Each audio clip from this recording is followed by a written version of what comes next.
Ukraine ఎలా వాడుకుందండి?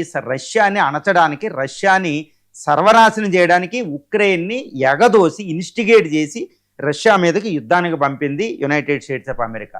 కానీ 3.5 సంవత్సరాల నుంచి ఉక్రెయిన్ అమెరికాని నమ్ముకొని శక్తివంతంగా ఎంతో వేల మంది సైన్యాన్ని కోల్పోయినా రష్యాని నాశనం చేస్తూ అమెరికాకి, వెస్టర్న్ కంట్రీస్‌కి ఉపయోగపడుతుంది. కానీ ఈరోజు పుతిన్‌తో ఫ్రెండ్‌షిప్ చేయవలసిన అవసరం అమెరికాకు పడింది. ఎందుకంటే చైనాని అడ్డుకోవాలంటే ఇక్కడ రష్యాతో దెబ్బలాడకూడదు. ఈ శక్తిని అంతా పట్టుకెళ్ళి చైనా మీద ప్రయోగించడానికి అమెరికా ఈరోజు రష్యాతో ఫ్రెండ్‌షిప్ చేసుకుంటుంది. కాబట్టి ఈ మధ్యలో ఇప్పుడు దాకా దానికి ఉపయోగపడిన ఉక్రెయిన్‌ని నాశనం చేసి, వదిలేసి రష్యాతో ఫ్రెండ్‌షిప్ చేసుకుంటుంది. చైనాకి ఎగ్నెస్ట్‌గా వెళ్తుంది. మరి ఉక్రెయిన్ ఆ జాబితాలో ఎలా వాడుకుందానంటే 3.5 సంవత్సరాల నుంచి ఒక చిన్న దేశం ఎంతో శక్తివంతంగా వేలాది మంది సైనికులను అమెరికా కోసం దారాదత్తం చేసి రష్యాకి వ్యతిరేకంగా.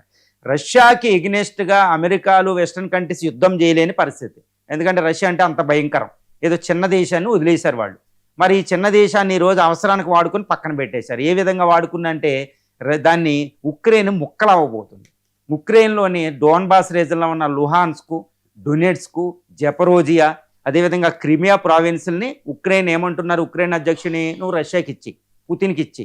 మరి అదే ఆ రోజే ఇచ్చి ఉంటే ఈరోజు యుద్ధమే రాదు కదా.